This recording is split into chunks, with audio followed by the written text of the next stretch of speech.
igitangaro cyabaye umwepiskopi wabo yari yapfuye. Hanyuma rero baca kurondera uwo umwepiskopi. Nabonye akana ngaho muri twebwe, akana gatoyi niko kinamuye kati Ambrosius Episcopus.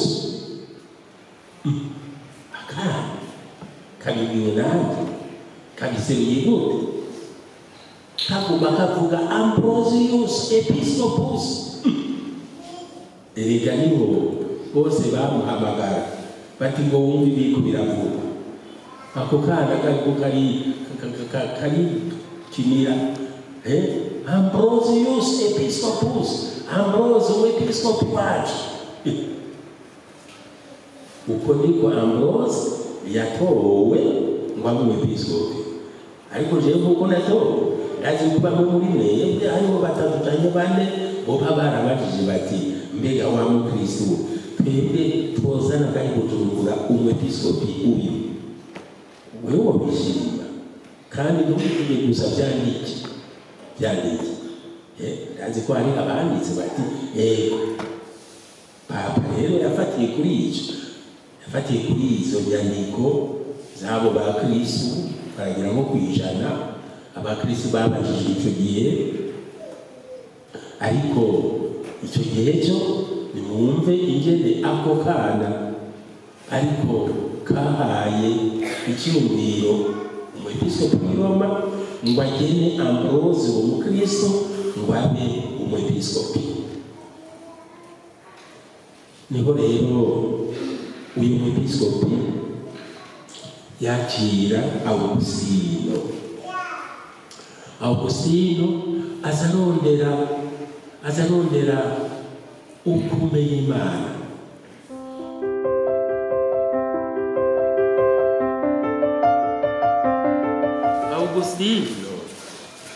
Augustino ni umunyafrika kasisa.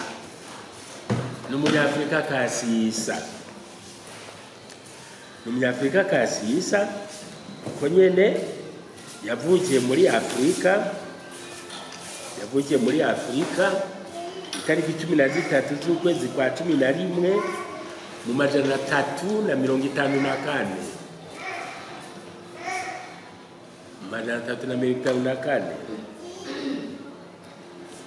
Avukira ahantu bita Tagaste. Ubu hitwa Souk Arras muri Algeria.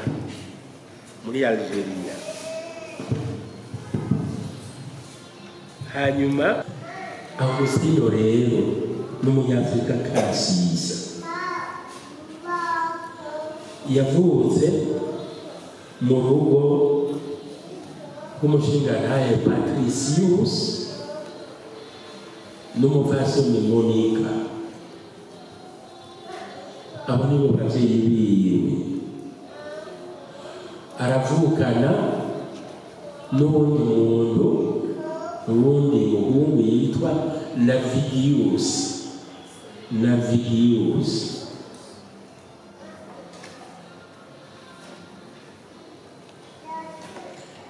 Augustino yavutse mu gihe Afrika y'icyo gihe yitarimbo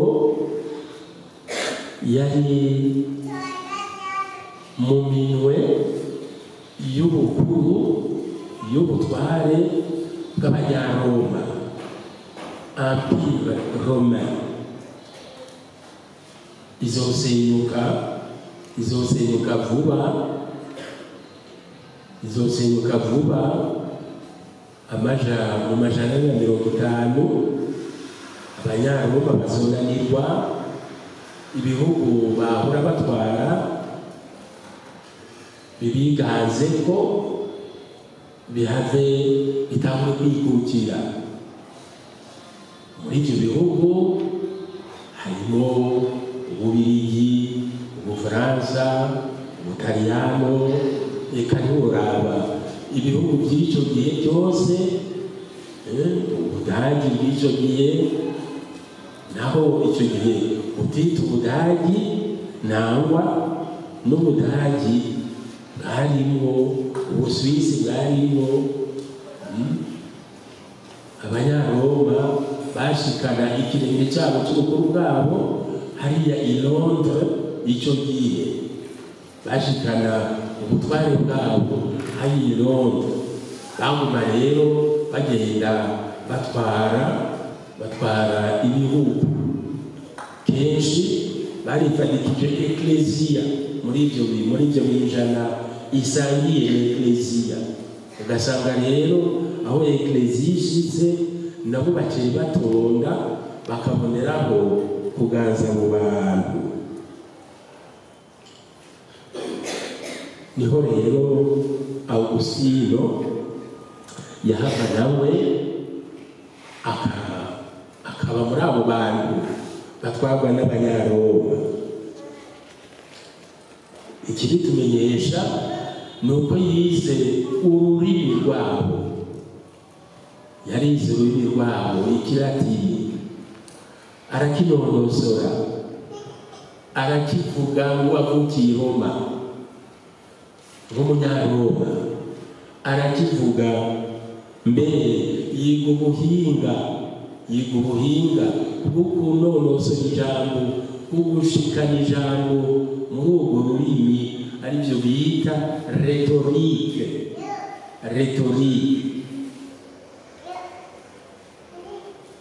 Niho rero yahava akaboneraho kwiga filozofiya, ariga ubwo buhinga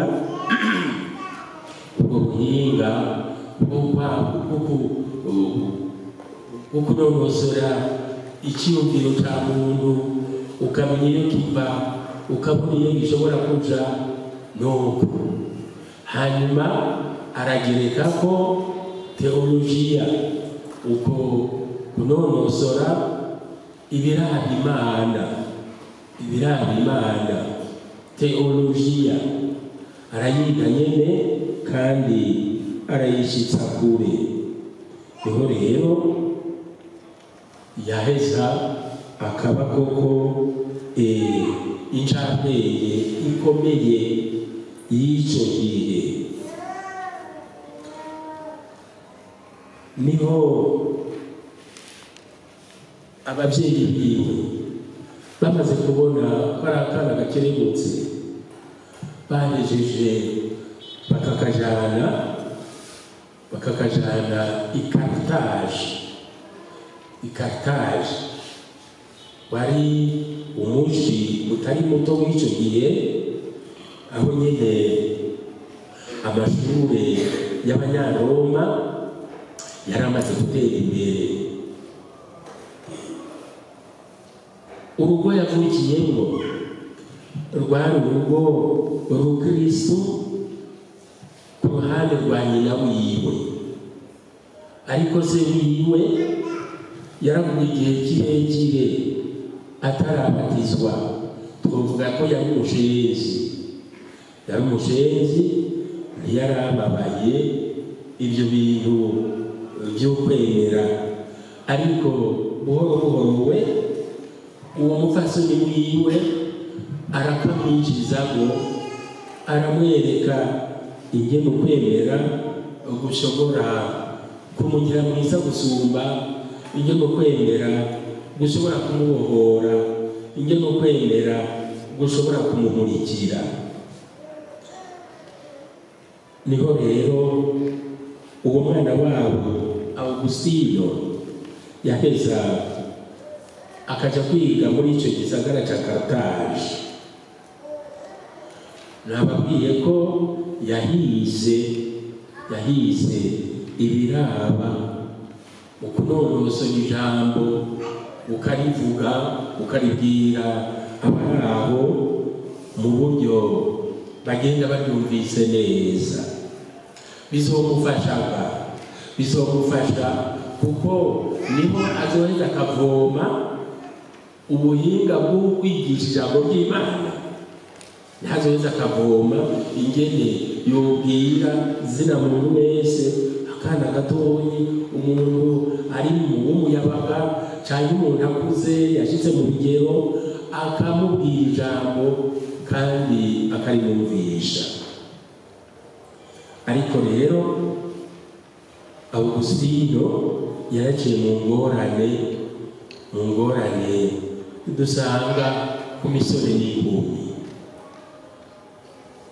Ingorane ya cyane dusanga ku misore n'inkumi nuko Augustino Mweranda yavuye aja mu binezereza umubiri, mu binezera amaso, nuko byabitunga byaba bwaba ukwidoraguza mu kubi z'abandi, uzihenda n'ibindi bene ibyo.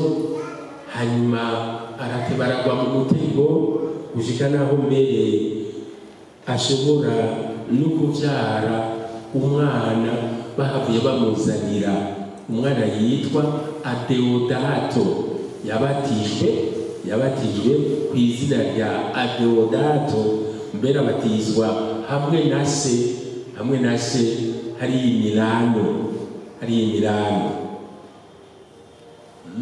Uwo Adeodato no kuvuga uwo nahawe n'Imana. Adeodato uwatanzwe n'Imana, niko akazina kiyo kavuga. Murumva yuko rero Augustino ameze nkatwe, amugire ngo ubweranda yashitseko bwamumanukiye kuko umengo ni ikintu yavukanye, no kurida ni ikintu cy'ikigano, ni ikintu yahawe n'iri jambo ry'Imana. Ari nacyo gituma dutangara rwose ingene Augustino kubera ijambo ry'Imana yashitse aho ndiko ndavuga. Mvuga ko yaciye mu bihe bitoroshe. Tugiye kuraba abatanguye kumutwara, nogira nti kumunabura ubwenge ntibari abakristo bashitse, ari abantu bazi neza inyigisho ya Ekleziya. Hariho umusaserdoti yitwa Mani yarigishije inyigisho bahavuye babatiza Manicheisme. Iyo nyigisho yarimo ibintu bitari bike biraba Ekleziya, ukwemera kwacu, mugabo agaheza akihenda cyane mu buryo mu gusigura ingene umuntu ari umwe akagira umutima n'umubiri. Uwo musaserdoti Mani byaramwandikiye kubisigurira abantu, arahava kubera icyo aba umuhakanyi wa Ekleziya. Hanyuma haraje n'ubundi yitwa Pelage, n'uwo nyine asa n'uwakwegakweze Augustino, aramwumvisha yuko ijambo ry'Umukama rizi, mugabo harimo akantu kukugaywa kukutamenya neza Kristo. Yemwe Augustino Mweranda amaze kubona yaba Umani yaba Pelage, arabarekera ibyo bintu byabo. Inyigisho z'uwo Pelage niyo yiswe Pelagianisme. Urashobora kubaza ayo matelefone yanyu muti Pelagianisme kivuga iki, mubaze Google bazoheza babasigurire gusumba. Hari uwa gatatu yashatse kwega n'ubundi umusaserdoti yitwa Donatus nawe nyene yaramukwega kweze aramushyira mu nyigisho ziwe mugabo akabamo akantu kadashika neza Augustino yaragiye arigirishwa muri abo mugabo haheze akanya ari muri bo acaterera hasi iyo nyigisho y'uwo musaseredoti nawe yitwa donatisme icyo nicyo mushobora kubaza ia ngaho mu telefoni wanyu agaheza akabishura birebire gusumba ibyo byose aho ubuzima yarabiciyemo mugabo arumva yuko bitamushitse ku nyota niho rero Benayina baheza bakunguza gatoyi umuvyeyi basha umuvyeyi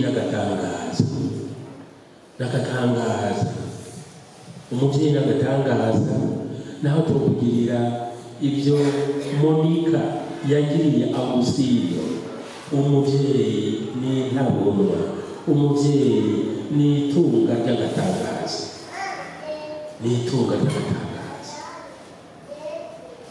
Monika yumvise azarumva ingene umwana wiwe arondera ko ubwitonzi bumwereka Imana ubwitonzi bw'Imana yumvise ingene afise umwete agaheza akumva ingene hari umwepiskopi icyo gihe yitwa Ambrosi nawe akaba ari i Milano niho yahanuye umwana wiwe ati mwana uraza tuzogende kuraba uyu mwepiskopi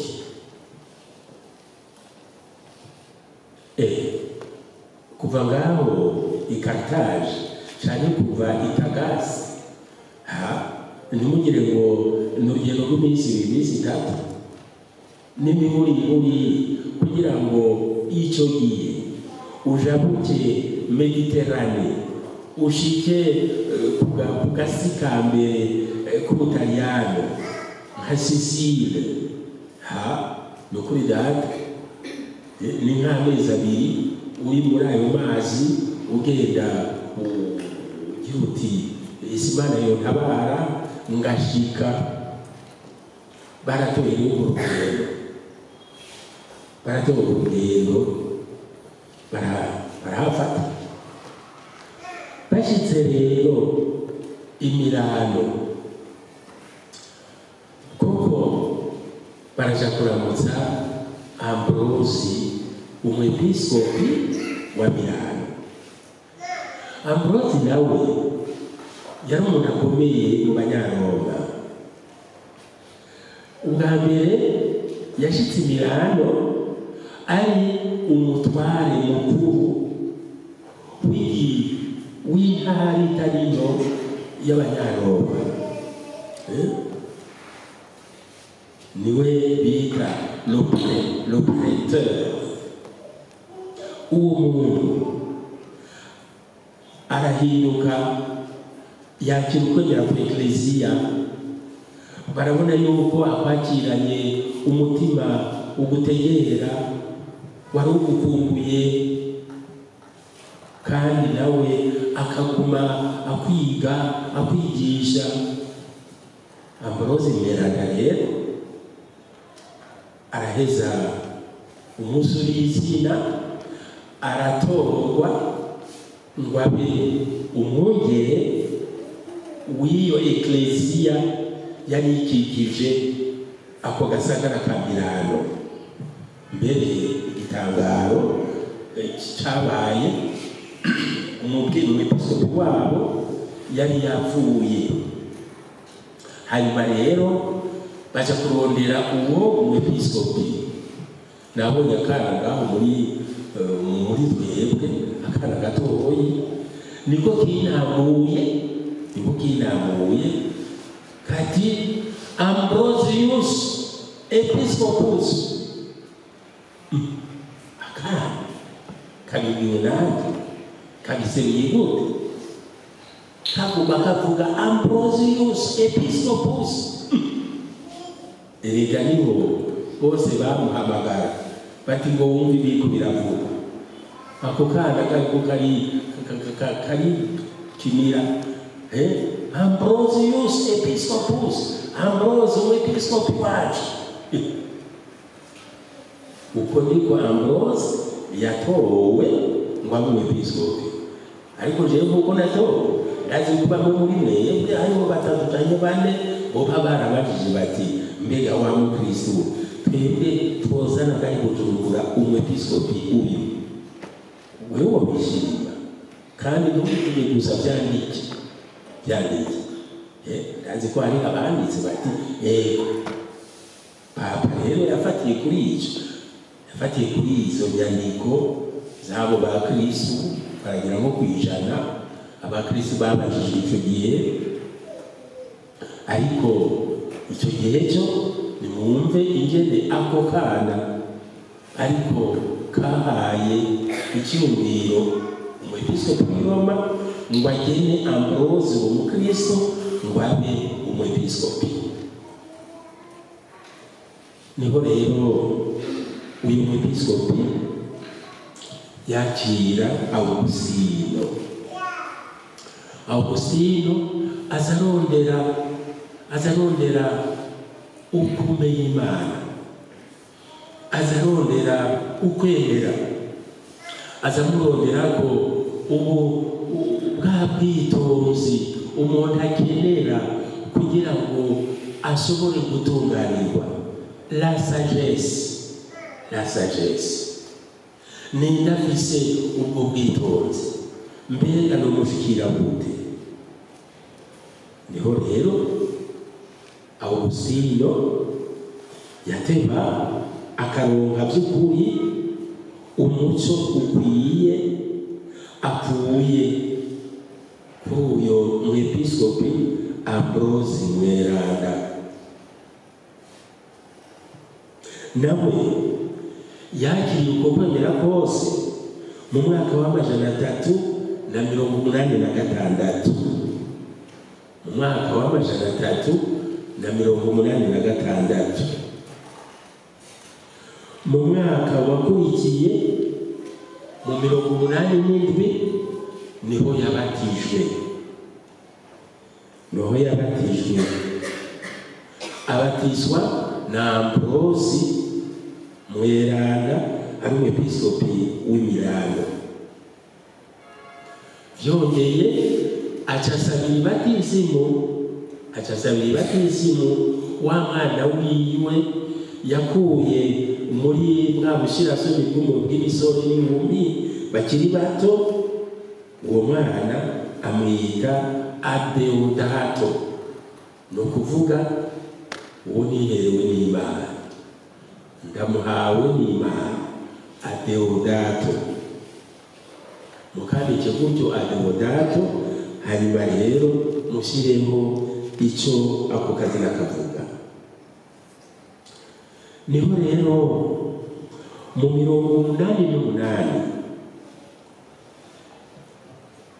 Augustino na nyina wiwe basubira muri Afurika. Niyo basubira muri Afurika bageze i Roma barindiriye ubwato ngo bajabukana mu gasagara bita Ostia nagasagara gatoyi n'ubu hambavu y'i Roma, mugabo kari ku nkengera ya Mediterane y'amazi, aho nyene ubwato bwashikira.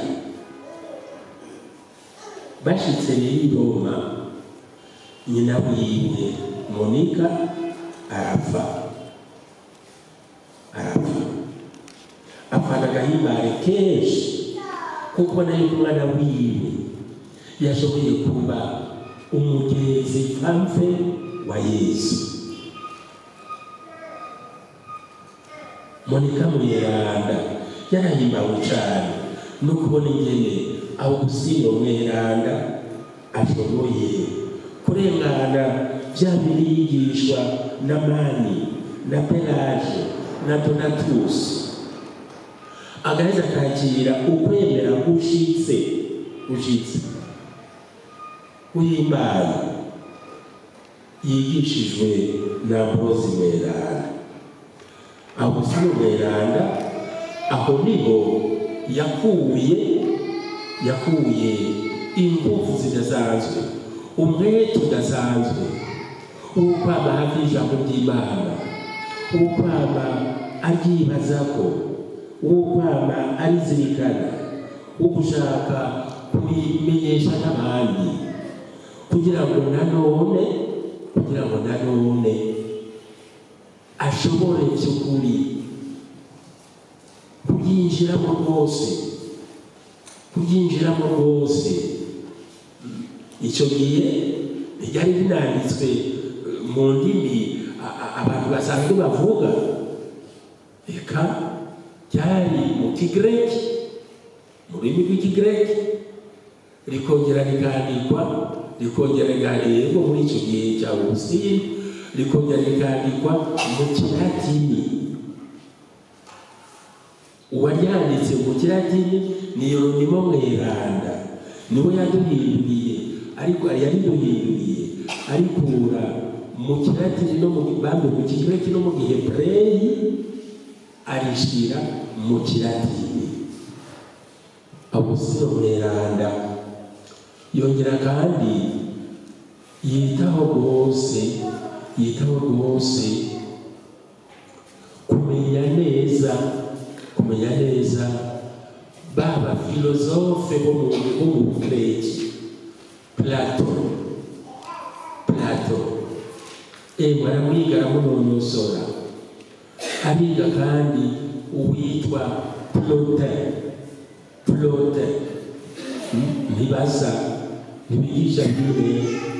ntibigisha abo babiri. Arabandanya ariga ibitari bike by'uwundi mu Greki yitwa Aristote. Niho rero Augustino Mweranda yaba umusaserdoti mu mwaka wa 391. Mu mwaka wa 391 niho yatirwa mu ibanga ry'umusaserdoti, aho Itagase yari yavukiye. Hanyuma mu 395 aratorwa ngo abe umwepiskopi wa eklesia Hippone bacandika Hippone na pesibiri Hippone.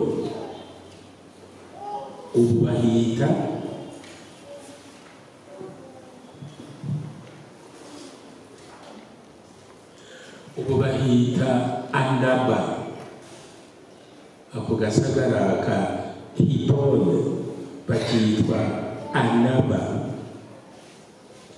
Niho rero yakomereje